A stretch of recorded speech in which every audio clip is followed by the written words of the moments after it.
Today's Friday, June 6th, and you are listening to episode number 24 of the DogHouse podcast. From DogHouseSystems.com, this is the DogHouse podcast.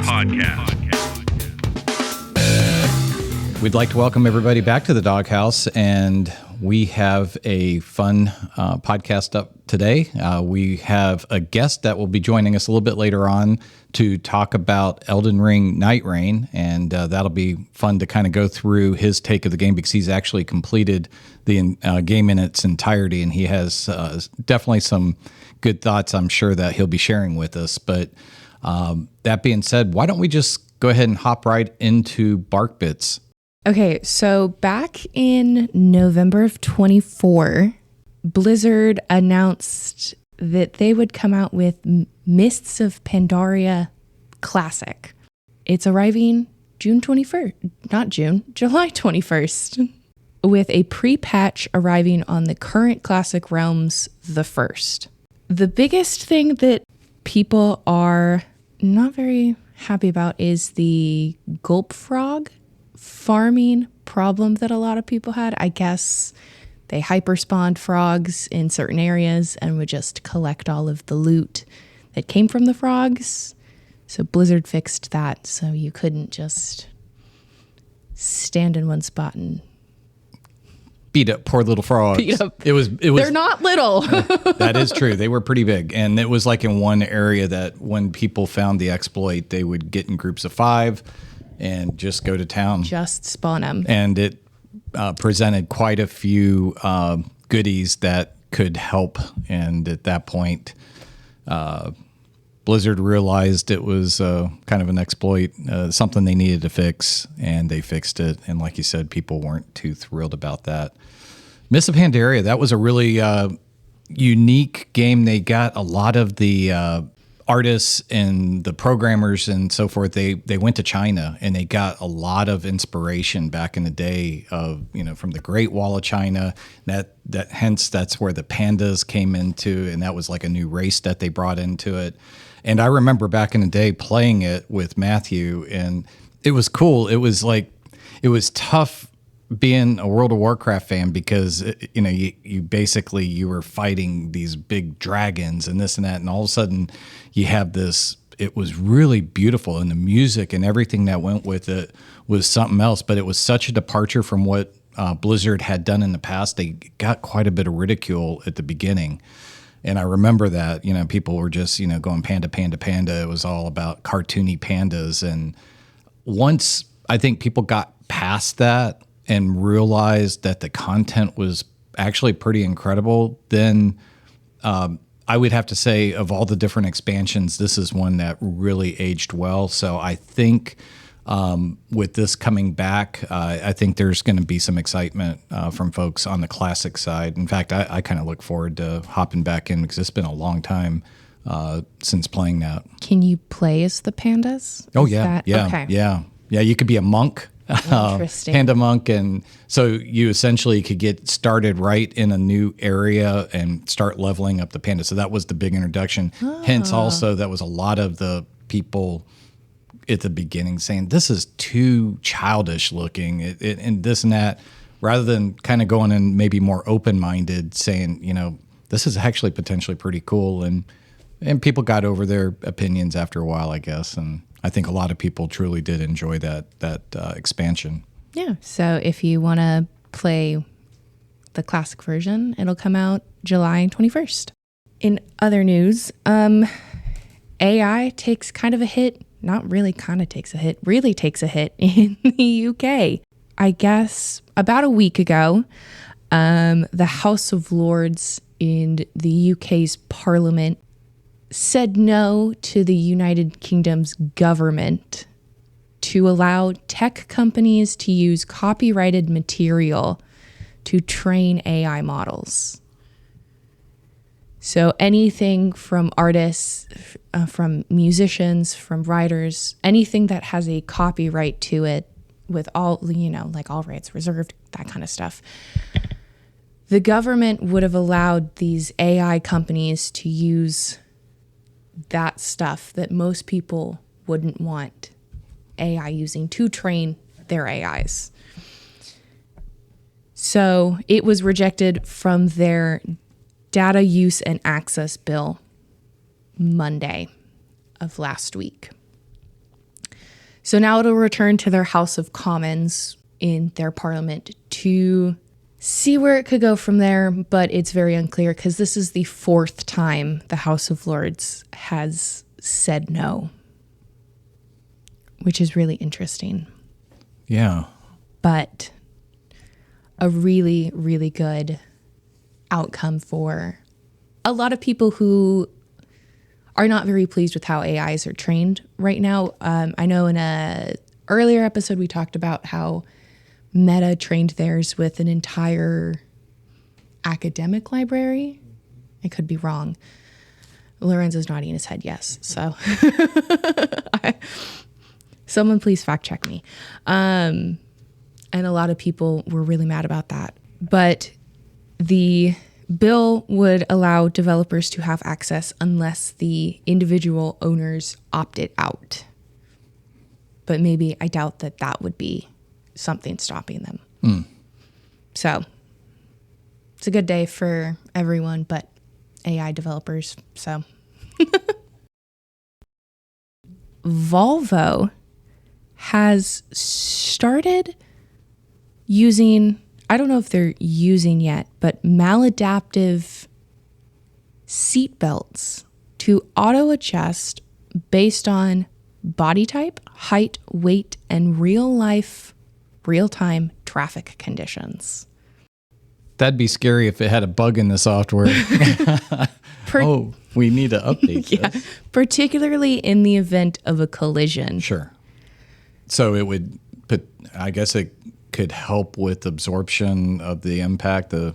It could also possibly allow for if your seatbelt gets stuck and you're in a collision, it'll maybe help you get out a little bit easier than having to take your seatbelt cutter and rip your seatbelt. They gave an example for a larger occupant and a smaller occupant during a car crash. So this smaller person would need a lower belt load to reduce rib fractures, and the larger one would need a higher to reduce head injury. So that sounds really cool. Yeah. I thought it was so interesting because normally you can only adjust the height a certain way, but if you can have it based on your body type, it would prevent a lot of the injuries. Yeah, and I mean, for the most part, it's like all or nothing. You know, it's like it locks up right away typically when you slam those brakes, but that could be that could really help somebody for sure. Yeah, so it developed the tech from 8,000 riders and real-life accidents and is approaching it as a piece of living tech. The new belts will debut in the all-electric 2026 EX60 for Volvo. So if you are really interested in getting one of those fancy belts, that's the car to get for you. This is not a Volvo ad, I promise. And then Uber is going to simplify ride shares for older adults with what they call their senior accounts. So you can basically Uber will create a way for you to have a family and you can invite people, including seniors, into that family, and you will be able to help call them cars. Uber makes it very simple for them where they'll be able to save destinations. There'll be fewer rideshare options for them, so it's very simplified for them. Payments, they'll be able to use their own, a family member's, or a Medicare Flex card for medical rides. That's really smart. You know, first I was kind of grinning about it, you know, thinking, oh, wow, because they call it simple mode. But you think about, you know, especially kind of with this generation of older folks that really might not have been using, let's say, smartphones as much. Using Uber sometimes could be a little daunting, just Uber is a complicated app. Yeah. And I don't use it that often, but anytime my friends are like, kind of ridiculous. I like the idea of always simplifying things anyways, so to not to really have to make you think so much, and having that simple mode, making it to where if it's a situation where they want to just simply go to a family member, they could click, tap on it, go, be done. That's I'm glad to see companies like this. Hopefully other companies will be doing similar things. And if you are a family organizer who maybe is a little worried about your access, you, as a family organizer, will be able to book rides for your older adults, contact the driver when required, so you can request and require the contact. Nice. You can check pickup and drop off details and manage destinations for them. Very cool. So there you go. That's good stuff. Yeah. We kind of have this rolling thing of good news going on today compared to the last episode. This next one's actually kind of good news and bad news. So let's set the stage. Nintendo Switch 2 released yesterday, midnight the night before.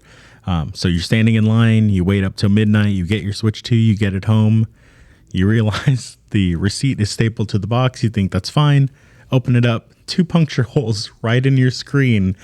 So unfortunately, the sad reality of a couple users who posted on X pictures of their damaged Nintendo Switch 2 screens after having picked up their systems at a GameStop in New York. So sad. Yeah. To be one of the lucky ones to actually get it at launch. And then they stayed up late, I guess, to get it. Yeah.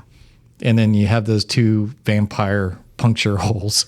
Well, at least they know where the receipt is to initiate a return. That is very true. Back to the good news. I don't think there's going to be any stock, but yeah, they can at least maybe get their money back. It'd be nice if they were allowed to hold on to the Switch and keep using it until a replacement came in. They can probably use it in docked mode. Yeah. Oh, for sure. Yeah. But I wonder if they'll have to take it back in order to initiate. They'll probably need to return it first. Yeah. So the article that we pulled says that they appear to be fully functional. So just for the 2 tiny holes, the screen appears to be perfect. Cosmetic. Yeah. Yeah. But definitely not. I wouldn't want to keep it that way. Yeah. I hope that they get replacements very soon. Yeah, that's the part. Hopefully, maybe with this making news, I wonder how many they actually had with stock there. We were kind of joking about it earlier. It's like, why would they even staple it in the first place?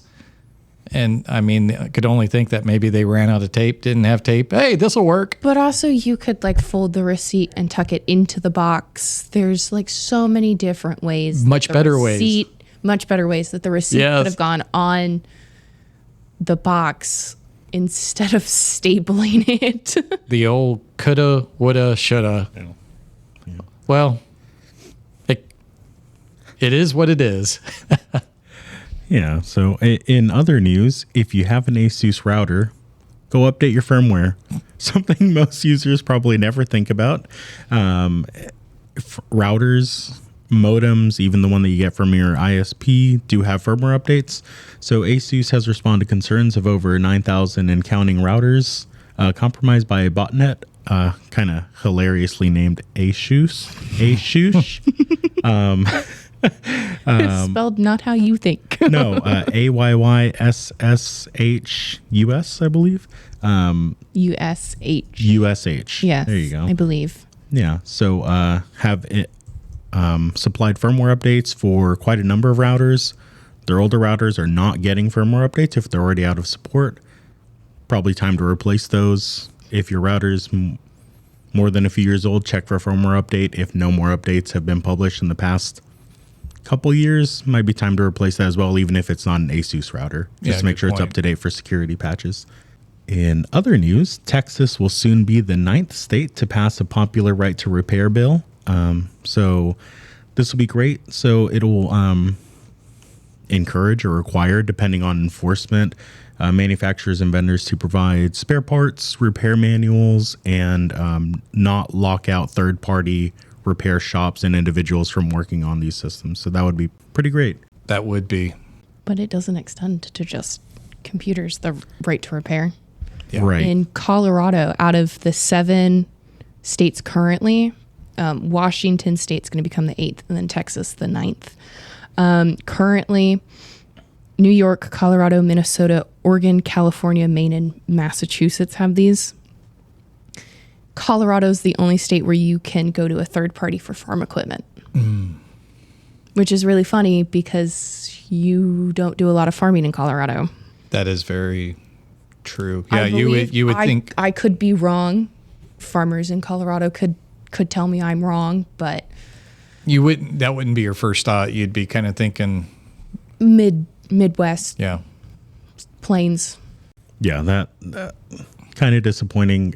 Farmers, I think, are probably some of the hardest hit by right to repair legislation not being in place and enforced. Held hostage. Yeah, exactly. So not being able to repair your own farm equipment and have to take it to the dealer to do anything as simple as a software upgrade or have a simple component replaced. It's unlike we can go down to AutoZone and get a new radiator or something for a vehicle here, but you can't do that on a tractor, which is effectively a giant automobile with machinery on top of it. Yeah.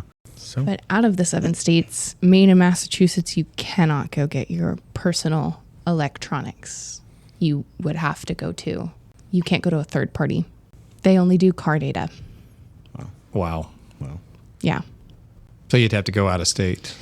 Or Feels like we're have to leave the state for an illegal repair. Yeah. Or a not against TOS repair. I guess it wouldn't be an illegal. It'd just be against terms of service. you'd have to go back to the dealership. feel like we're living in different countries here. It does feel like that, and they're all under the same banner of right to repair bills. So Yeah. depending on your state, different things might be encouraged or enforced differently. Unreal. In a little bit of uplifting news, Elden Ring Nightreign released last week, actually a week ago at this point, and the combat director wants you, through all your trials and tribulations, to just believe in yourself. Just believe. Yeah. So they said, listen, I have played the game solo and multiplayer and beaten all the bosses. You can do it too. And that is good, uplifting news because that game is brutal. Yeah. You've played it some. Yeah, I played a little bit since release, probably about 8 or 10 hours, and it is a blast. Reviews I've seen leading up to release were mixed. So people who like traditional Souls-like games, Souls-born games, very meticulous in the way they put together their builds and the buffs that they use and the spells and incantations and all of that, don't tend to like this game as much.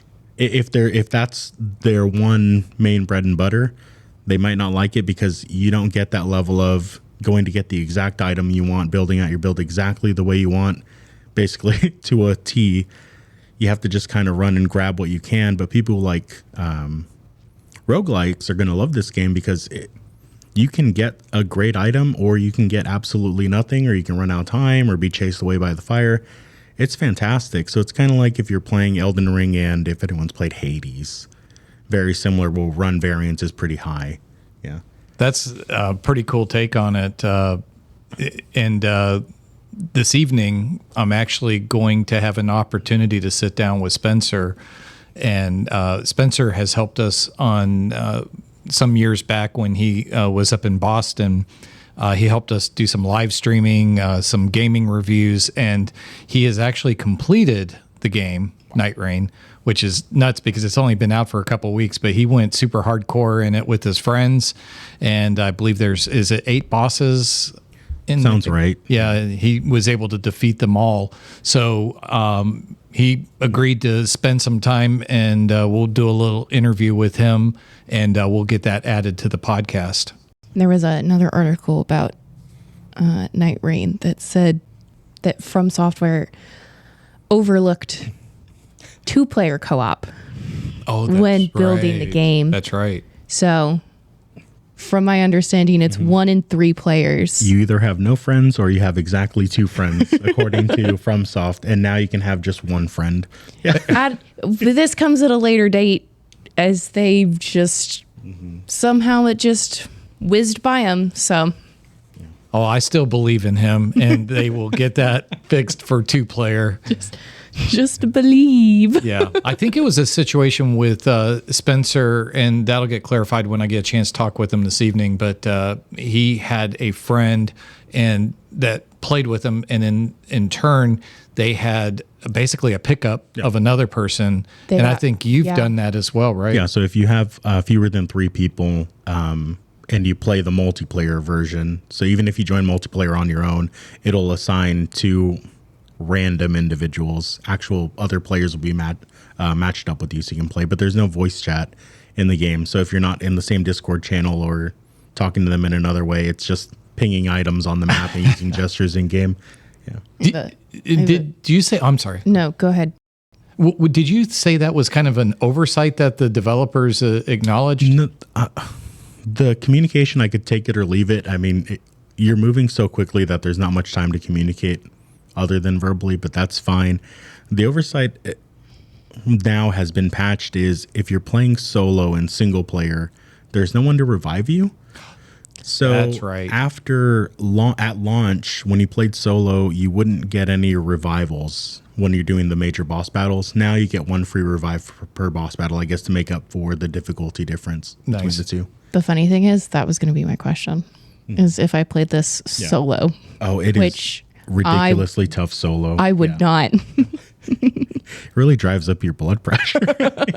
Even playing multiplayer, you get really stressed out. I believe I would just be screaming the entire time, running around trying not to die. Yeah, it's screaming until that one moment when everyone kind of locks in and everyone just goes silent on Discord and no one's talking for a few seconds while they try and dodge, and not die. Yeah. That'd be me. I'd just be constantly dying. Well, that's great. Well, thank you. Let's go ahead and hop on into Tech Treats, and through the magic of editing, I'm just going to go ahead and say it now. We are going to insert Spencer's interview that will happen in the future, but we'll go ahead and put that into the podcast right now. And again, looking forward to having Spencer join us.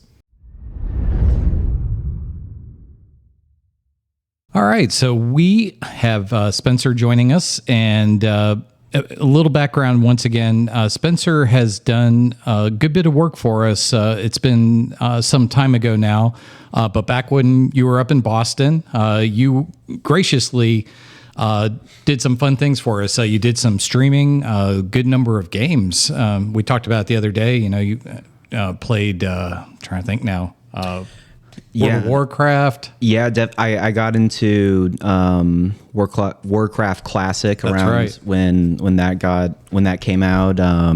Played a little bit of Street Fighter V back when that was the Street Fighter that was current. A little bit of Overwatch and some Dark Souls also. That's right. Yeah, I remember those runs you would do with Dark Souls. That was pretty cool. I would basically just try to beat as much of it as I could in one stream, kind of thing. So it was really cool. So having the ability to do some live streaming with you was a lot of fun. Having you up in Boston was pretty cool too, because one year we were able to get you and Jennifer over to PAX East. Yes. And you were able to kind of check everything out on our behalf, and you even got a chance to meet up with Shirley Curry, Grandma. Yeah, we got a very funny picture together. Yeah, that was an awesome picture. So in fact, we'll have to make sure we put that up online. So now that you're back home here in Texas, you've had an opportunity to be able to play the new Nightreign, Elden Ring Nightreign. And now that you've had about a week or so to play it, how do you feel about it? I'm a big fan. As a veteran of the series, and a huge fan of Elden Ring in particular, I kind of had some reservations going into it. This kind of game seems sort of primed to be a sort of like online only and microtransaction heavy situation, but it definitely isn't. And it has like the spirit of the game and like that feeling of I don't know. It still has its magic and everything, and the mix up to the gameplay has been really great too. Yeah, so I'm a huge fan of Nightreign for sure. And you have put quite a few hours into Elden Ring, the original game. Yes, yeah, a lot of hours. I maybe shouldn't say. I've seen you over here at the house doing some on the console. Yeah, on a PS5. Yep, and I'll tell you, it's pretty impressive. It's the level of patience that you've had on some of those bosses is incredible. Yeah, I don't know if it's dedication or obsession, but it's I don't know. It's the perfect combination, I think, that you have to be able to play this game, though, because I would have given up so much earlier into it, I think. Yeah, I'm too invested to turn back now, I guess. I don't know. So I guess a question I have for you, in fact, I've got a few questions, but how much of the gameplay in Nightreign feels familiar to the Elden Ring fans, and what, I guess, would you say felt more on new or different? Right. So the core gameplay is virtually identical. The only differences really are these sort of character specific differences that come with the different classes that you can play. So the classes have character skills that are like these skills that have certain utility or damage or whatever that are on a constant cooldown, and then they have sort of like traditional ultimates, like the kind that you would find in Overwatch or something like that. And then there are smaller changes, like some characters will have like unique role animations or something like that. But besides those little changes to the classes, all of the core gameplay is virtually identical. All of the mobs are straight out of Elden Ring, the base game. All of the weapons, basically only some changes have been made to returning bosses, like moves have been added, and that's been really fun to see. And those moves that have been added have been like really thematically relevant and just really great. But besides that, basically the only new monsters, as far as I'm aware, are the 8 final bosses, the new big bads. Yeah, the new final bosses. So obviously this is a twist to it, because now we're dealing with an online gameplay. So you're relying on a couple of other people to help you out. Do you find that to be extremely fun, or do you find it also at times potentially to be frustrating? Yeah. And I've definitely seen a lot of talk online about people complaining about how they're not telepathic and can't, communicate some pretty sophisticated information non-verbally very quickly with strangers. For me, I've been all right with it. I've kind of like rolled with the punches, and I think there's one person who kind of usually tends to step up and be really aggressive about pinging things on the map on where to go. But there are a lot of creative solutions there, a lot of like ways of doing nonverbal communication. Like what I've seen, and I've seen people talk about this too on Twitch, is people will tag the same 3 places in a row to kind of communicate that they want to go the route that they want to go. Gotcha. So they'll tag, this church, this temple, this camp in the same order 3 times in a row to be like, we're going to go do this, then this, then this. Oh, that's cool. So there are creative solutions. I don't think it's a deal breaker for the game by any means, but it is, as everyone says, a lot better if you play like in Discord with some friends. Why do you think they went? I mean, to add speech into this would have been, that's been a big right. Yeah, and that's been. Do you think it was purposeful? Part. I kind of do. I think it's part of that From Software magic, and it's part of the obtuseness of the series, sort of going back to Dark Souls and Demon Souls, and there are a lot of Elden Ring has a lot more quality of life things that From Software has had a full decade to adopt and has slowly done so. But no, I think it is sort of purposeful, and I think it does have to do with the ethos of the game. I think a lot of people would probably disagree, but I think it has its own sort of charm that I find to be in line with sort of the ethos and the vibe of the series as a whole. Yeah. Just talking to you and talking with Lorenzo, at first I was like, that's a huge omission. But then after you were explaining how new forms of communications are occurring, right, it's like, dude, this is bringing out a different level of creativity. Yeah, and there are those, there are emotes in the game, and these things that are hard to explain that basically do communicate human speech. They're like these items that you can use. People don't really use those, to be honest. It's mostly just pinging in creative ways. But, gotcha. But no, I think it is part of the mystique and the sort of, I don't know. I think that the Souls series and Miyazaki's games have this sort of old school vibe in the difficulty and the, I don't know. I think that's what has gravitated a lot of people towards that series. And so yeah, I don't know. I think it is purposeful, and I kind of like it. So. Cool. But so I'm a fanboy, so.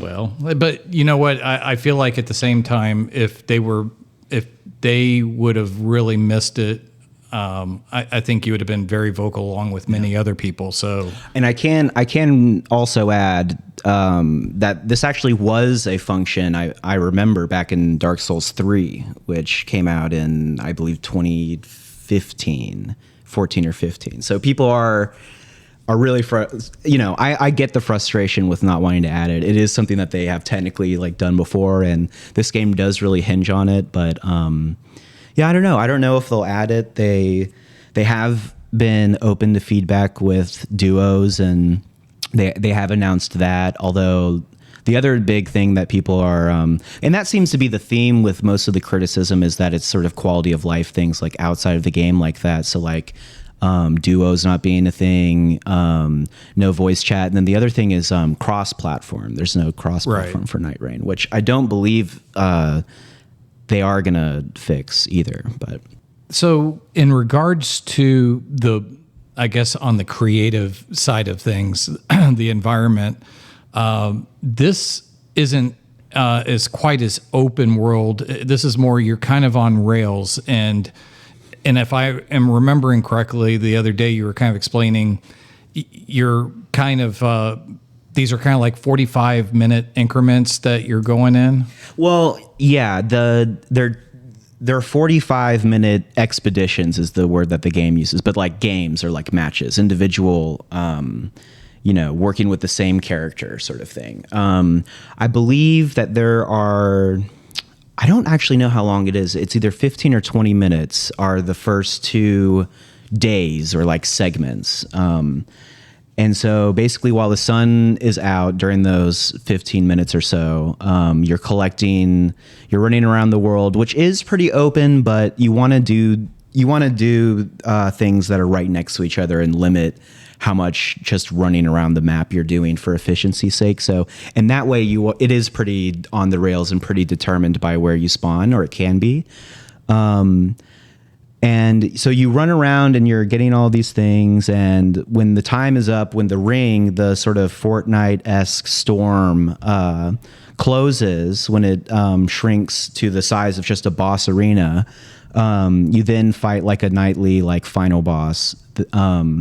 And that gets increasingly harder. So you do 2 of those at the end of each night. And then the final day, which is sort of misleading to call it a day, is basically just the final fight, the boss that you're hunting, so to speak, the final boss. And you hope that with all the gear that you've gathered over those first 2 days, that you'll be powerful enough to take them down. Gotcha.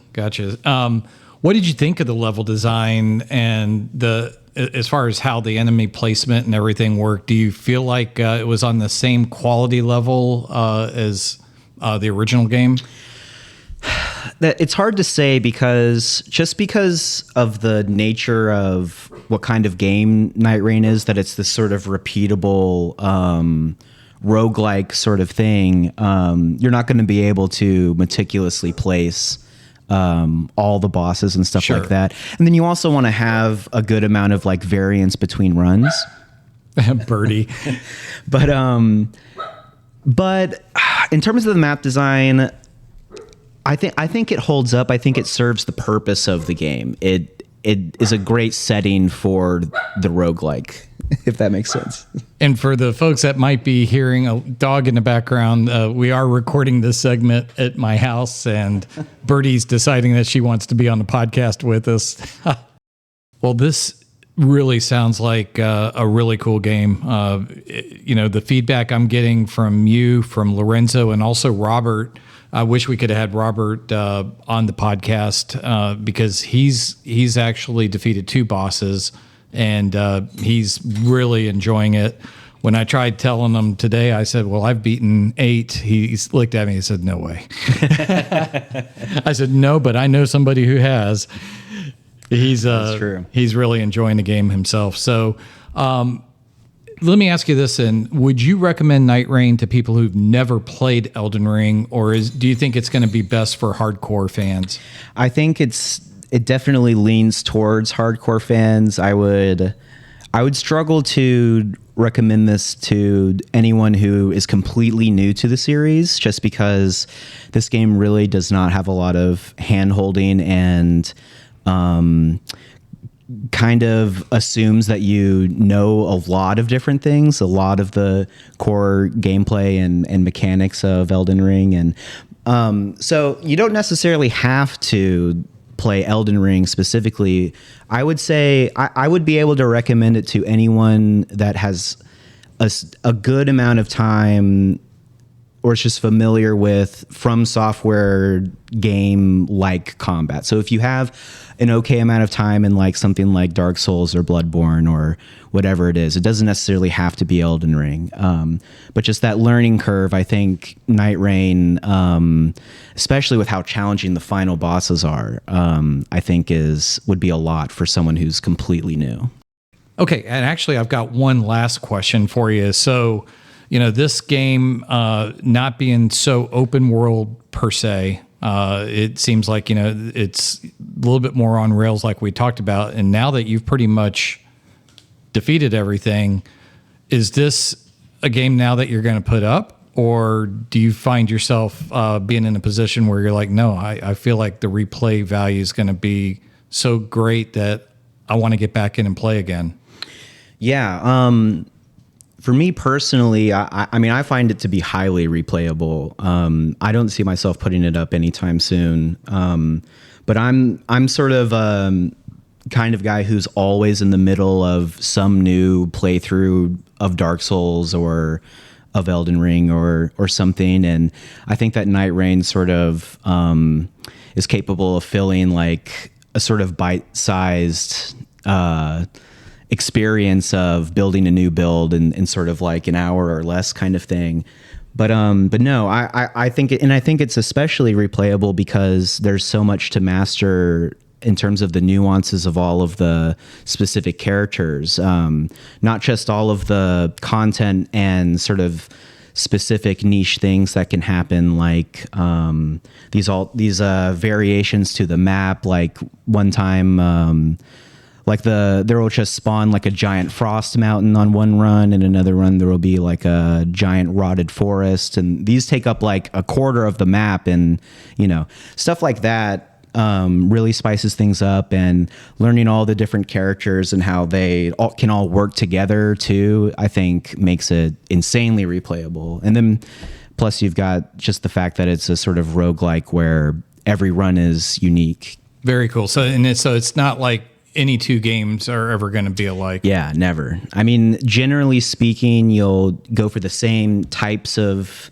things on day one, the same types of things on day two, but there's a really high degree of variance. Awesome. Well, thank you so much for taking the time to go through the game and letting our listeners know a little bit more about it. Yeah.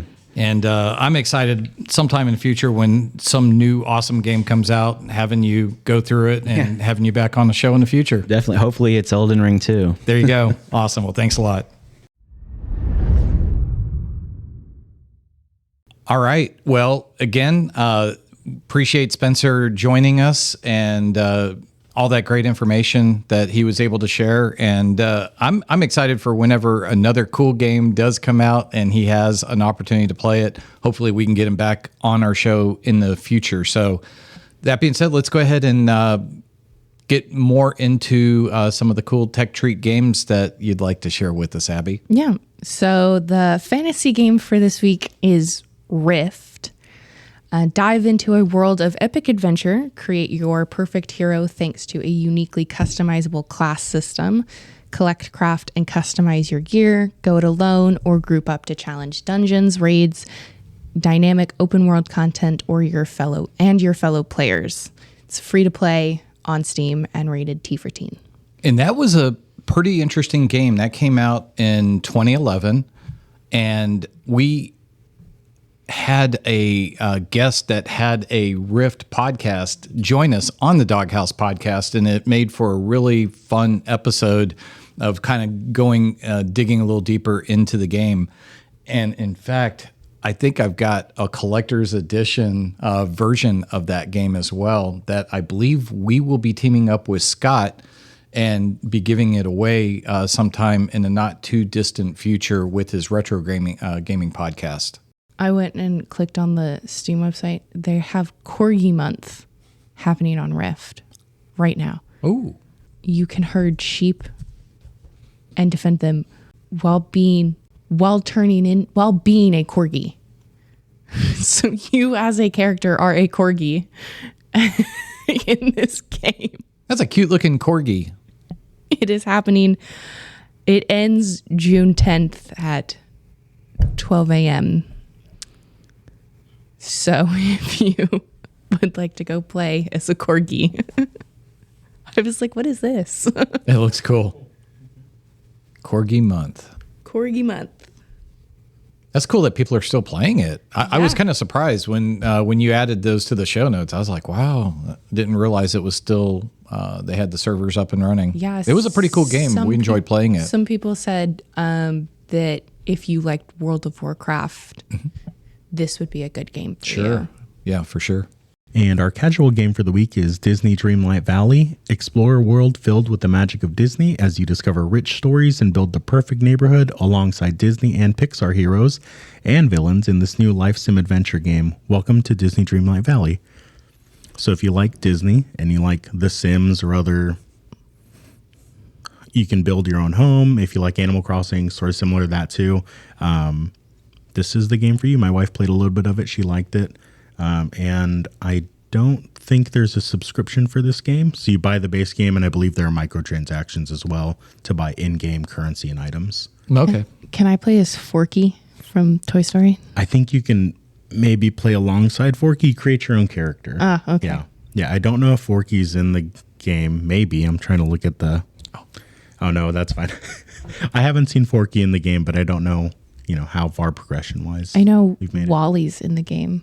Wally's a fun one. I noticed it's half price compared to a Nintendo game. And the other thing that I noticed, I joked earlier that we should just keep a tally now, like a whiteboard in this room, just to count how many times John brings up the ungodly price of the Nintendo game. John's personal crusade against Mario, specifically Mario Kart. Was it World Circuit? Mario Kart World. Yeah. The new game that came out with the Switch. there was another one too that also An $80 game. Yeah, I think there were a couple. I don't know. It was one of their original Breath of the titles. Wild, the new one is I think $70. Oh, good. An additional $10 I think to upgrade to the new version. That might be depending on how you get it. I think it's an additional $10. So effectively $80. Gotcha. And I, on a positive note, with this game, the Disney game here is on Steam. It's got an incredible number of very positive reviews out of over 18,000 reviews. So that's very cool. I have a question on the Switch 2. apparently there's something you can do with certain third-party games that will boost the performance, but it's purchased. But you have to purchase it. So it depends on the game. If you have a game that has an unlocked frame rate, meaning they developed it with an unlocked frame rate, so it's not targeting 30 or 60 FPS, just playing it on the Switch 2 will give you better frame rates. If the game is locked to 30 on the Switch, original Switch, Switch 1, then playing it on Switch 2 won't give you any benefit. Okay. But some games have a Nintendo Switch 2 patch, so that will unlock either better visuals or additional content or higher frame rates. So, for example, both of the Breath of the Wild games have a patch available. Is it just a patch, or is it something that you have to purchase? You purchase the patch, yeah. So I believe it's an additional $10. If you subscribe to Nintendo Switch Online, it's included in. Oh, okay, Yeah. okay. Yeah. So that would be included. All right.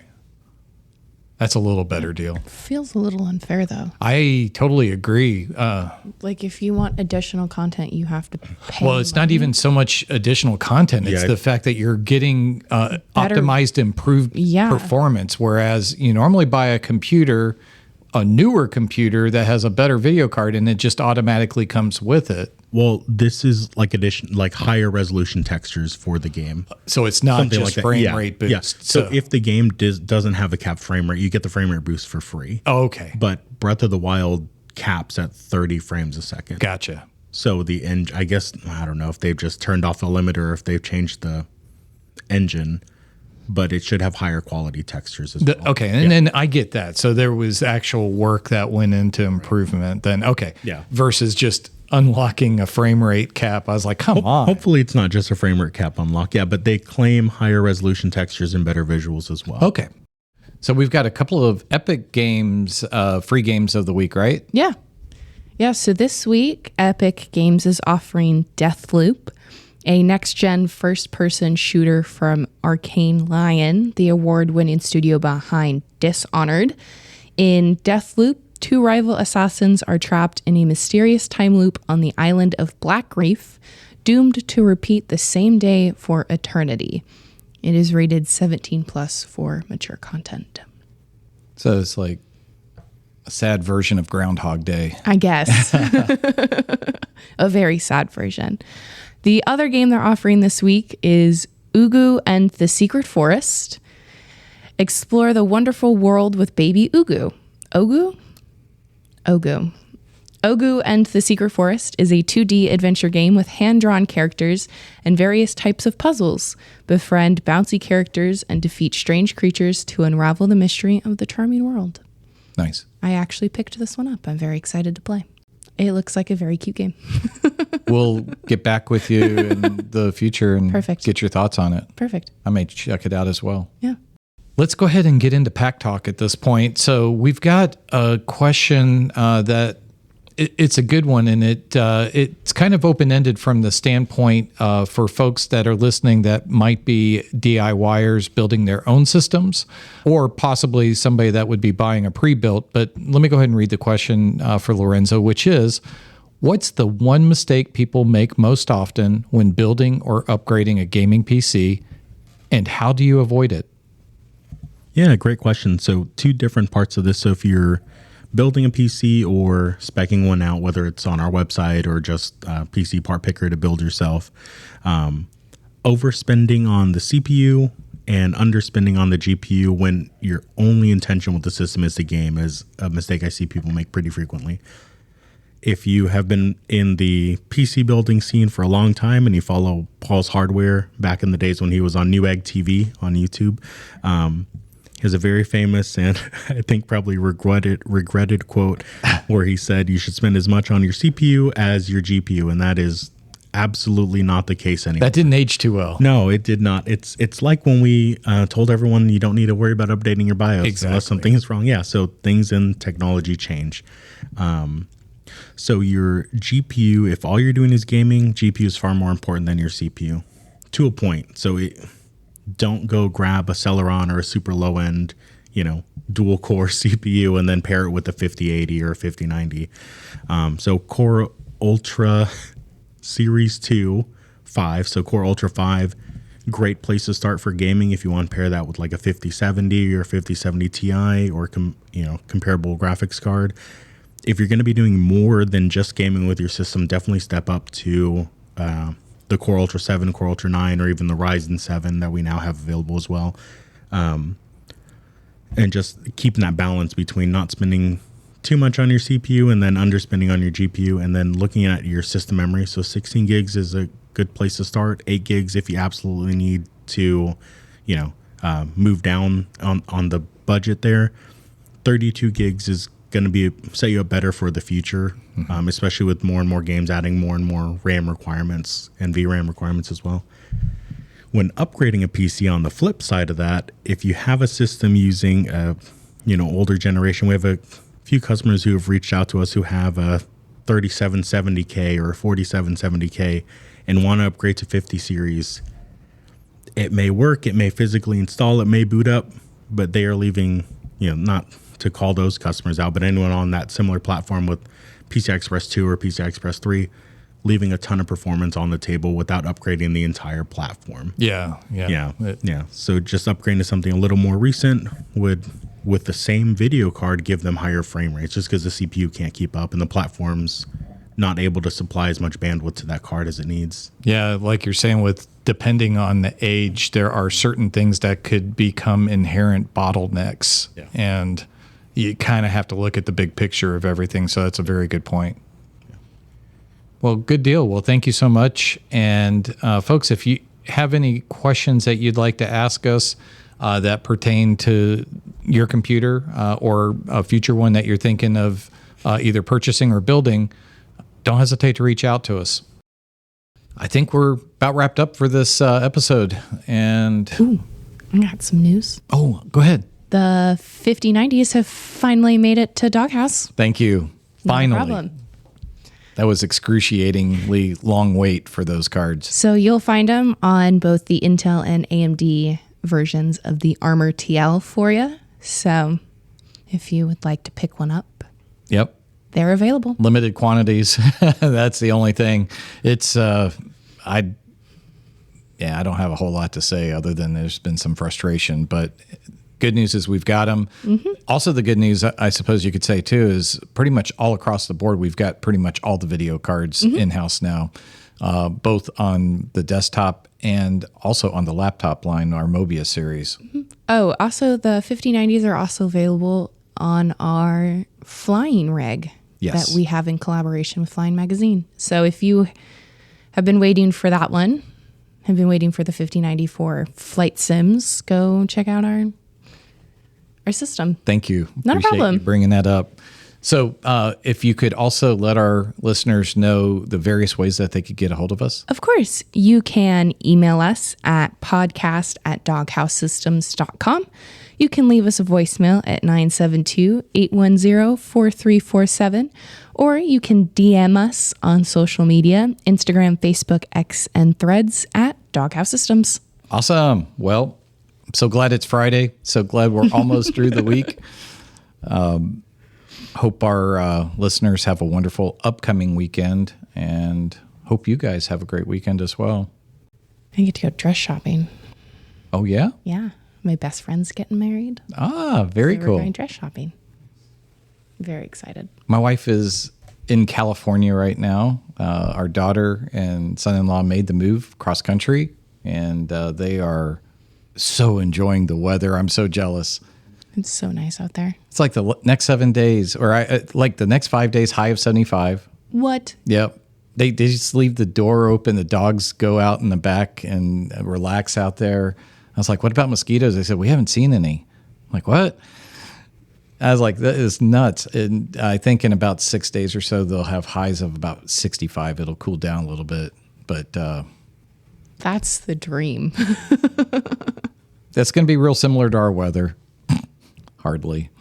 Yeah, high of what, 99? Yeah, it'll be in the 90s this weekend. I think we're going to get yet more rain. Guess we might as well get the rain while we can. We need the rain. We'll go in drought mode. So anyways, hope everybody has a wonderful weekend, and we'll be back in a couple weeks with the next episode. And until then, y'all take care. Toodaloo.